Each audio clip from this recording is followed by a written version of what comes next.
This is the most important question which will come up in your examination as to when you should choose an option which includes IIP versus when you can completely discard it. Also, single best answers can revolve around this particular understanding of this concept. Now, even if you read the entire guidance, green top guidance of this, at the end of the day, it comes to this particular slide, okay? Whatever I'm going to tell you now is in summary of what we shall discuss subsequently. So take a look at this one, and we will definitely be coming back to this, but we are going to emphasize through what was provided to us throughout the guidance. So just to summarize, you have a pregnant woman, all right, and now if your planned mode of delivery is a vaginal birth, okay, if it's a vaginal birth that you're looking at, then there are certain reasons and conditions where IAP will be offered and certain times when it will not be offered.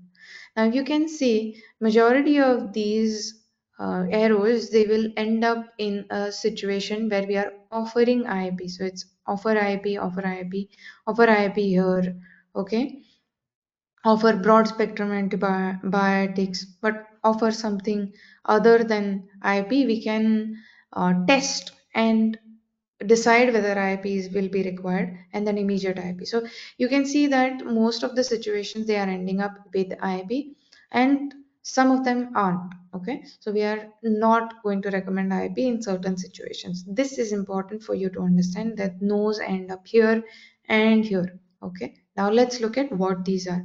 So if we are planning a vaginal birth, irrespective of what a swab says before, okay, during her pregnancy or not, if a previous infant had invasive GBS disease, meaning that they were affected by a GBS, irrespective of whether a swab is present in this pregnancy or not, it is offer IAP.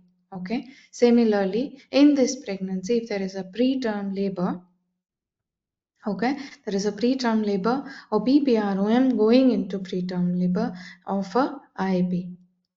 Okay, so now we see term pregnancies. All right, term pregnancy. If there is pre-labor rupture of membrane, then in situations where you do not know or know her to be negative, only then you are not going to offer IAP. However, if there is pre-labor, okay, note that this is not PPROM, it is pre-labor rupture of membrane.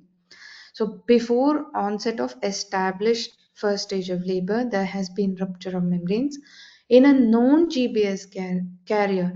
However, it may have been detected whether through screening, okay, or you have detected a urine infection.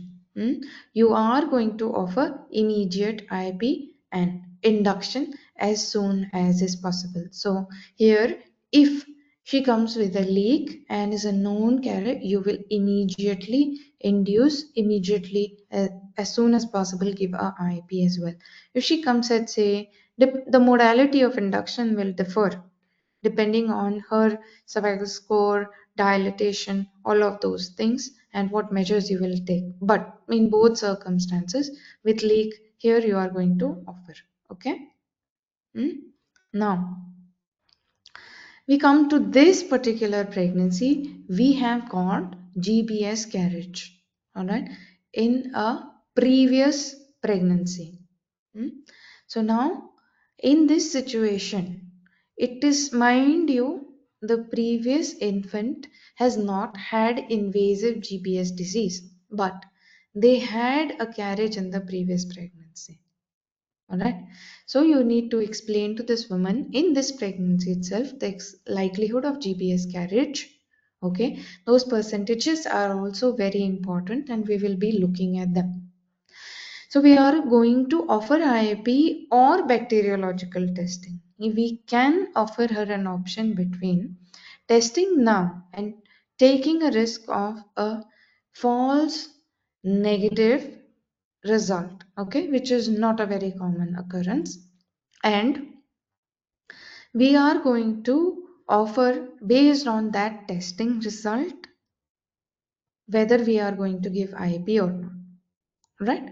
So decision about IAP will differ on this. The alternative would be you don't offer testing at all, meaning the patient refuses bacteriological testing, okay, and then you can directly offer her IAP, assuming because she previously in a previous pregnancy had a carriage of GPS. Okay, so this is what it's going to come down to. All right, am I being clear so far? So this part is clear to you up till here.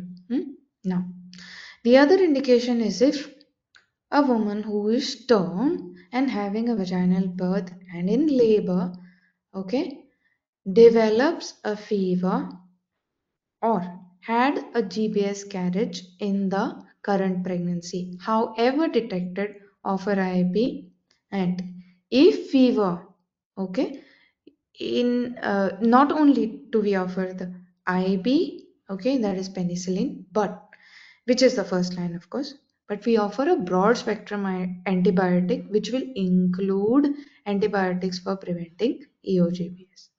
Okay, so a fever is a reason for broad spectrum antibiotics. So this, if you can visualize in front of you when you are deciding about IP, that's all that is actually basically necessary in order to make a diagnosis, make a decision about your management options. Okay, so now let's come to other situations which can occur. So if she has bacteriuria in the current pregnancy, all right, you could offer oral antibiotics if proven UTI is present, okay, urinary tract infection, and in addition to that, offer an IAP is just asymptomatic bacteriuria GBS but wasn't treated for a GBS UTI, still offer an IAP. Okay, so GBS in this pregnancy, no matter how, whether UTI, which was there and given antibiotics versus not given antibiotic for GBS bacteriuria, still you are going to offer IP. Okay, so this is not a past history, it is a current pregnancy with proven GBS. Okay, just like how we are looking at here term with, again we are seeing that known GBS carrier however detected this pregnancy with PROM, we are inducing directly and offering IAP. Similarly here, known GBS this pregnancy however detected, offer IAP. Known GBS bacteriuria or UTI this pregnancy, offer IAP. Okay, any PPROM gone in preterm labor this pregnancy, irrespective of smear, offer IAP, and previous infant affected by invasive GBS disease. That means that the baby had not only was she, the mum, a carrier, the baby was affected by it. That means you are not going to take a chance in this particular pregnancy of obtaining a false negative result and then withholding IAP, because it would be a serious shortcoming of care on your part if you didn't offer this antibiotic and the baby got an infection. So this is what you need to be aware of. Okay, so far this chart is clear to you guys. Have you seen this one before anytime? Algorithms? Dr. Emma Niro? Yes, ma'am. Yeah. Okay. All right. So next we have cesarean section. Now, if the modality of delivery is cesarean section, it doesn't matter if the membranes, okay, are intact. All right, and the woman wasn't in labor, membranes are intact. Even if the woman was in labor and membranes are intact, irrespective of the GBS carriage, because this is a vaginal infection and we are assuming it has not gone into the uterus or infected the baby yet, and not possible. Because the membranes are intact, you should not offer a IUP. However, if the membranes are ruptured, what will you do in this circumstances? But you are going to still end up doing a cesarean for whatsoever reason. You're taking her for a cesarean section, membranes are ruptured, GBS carriage is positive. What will you do? See, now the logic here is that since she is not in labor with the PPROM, okay, we Elective have to, cesarean also she is not in labor, ma'am. sorry, In elective cesarean, that time also she, because this was elective question in my, cesarean, we are not offering IAP. yeah, rupture of membrane we are giving, na? How is that an elective cesarean section then? Elective cesarean is elective No, one cesarean. question was there, ma'am. Patient was Hmm. posted for elective cesarean, and Hmm. before that, she ruptured her membrane, Correct. and then choice was there whether to give IAP or not. You will give IAP. You The will same give IAP. scenario is here because we want to save baby from ascending infection. Hmm. I But agree with you. but The this reason here the guidance is not to, are you like what the question is why you are giving erythromycin and conserving versus you're allowing her to reach 34 weeks of no, ma'am. gestation. My question is, we are Hmm. giving erythromycin to like preterm rupture of membrane, but same time we have to think about GBS also. If Yes. erythromycin is not protecting baby from GBS, then what Hmm. is the use of not giving this penicillin or other? The risk of you doing the delivery, see, you have only two options. You conduct the delivery now with IAP, Hmm. you wait. Yes, ma'am. Okay? You conduct the delivery now with IAP or you wait. These are the two options available to you. The baby will get GBS exposure in PPROM when the baby is when the woman goes in active labor and starts delivering. Okay? Yes, Now, ma'am. the thing for you to decide is which one of these risks is higher for this baby. It is mentioned, and I quote from the guideline itself, that the risk of prematurity for a less than 34 weeks of baby is higher than that of acquiring that particular infection.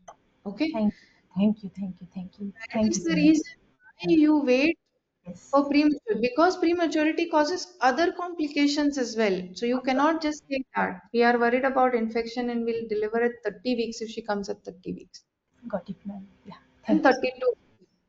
Okay, the thank you. risk, yeah. So the risk of prematurity is balanced against the risk of baby getting infection, and that is the reason why we allow them to cross 34.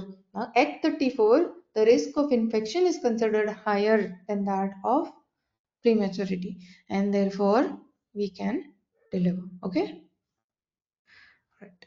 So now, so let's come to other important figures which become relevant for you. And now, throughout this guidance, as I explained, I have covered these in bits and pieces, but I want to show you a summary as well. So, the background risk is zero point 0.6 in 1000, all right. And if a GBS was detected in a previous pregnancy, then it is 1 in 700 to 1 in 800, 1 in 400. If previous GBS detection, this time a swab is done and it turns out to be positive, okay, 1 in 400 if it's negative 1 in 5000. In these scenarios, the first two, we are going to give IAP. In the last one, we aren't going to give IAP. Now, intrapartum pyrexia, okay, it is 5.3 per thousand, okay, 5.3 per thousand. So it is 9 times higher than our background risk.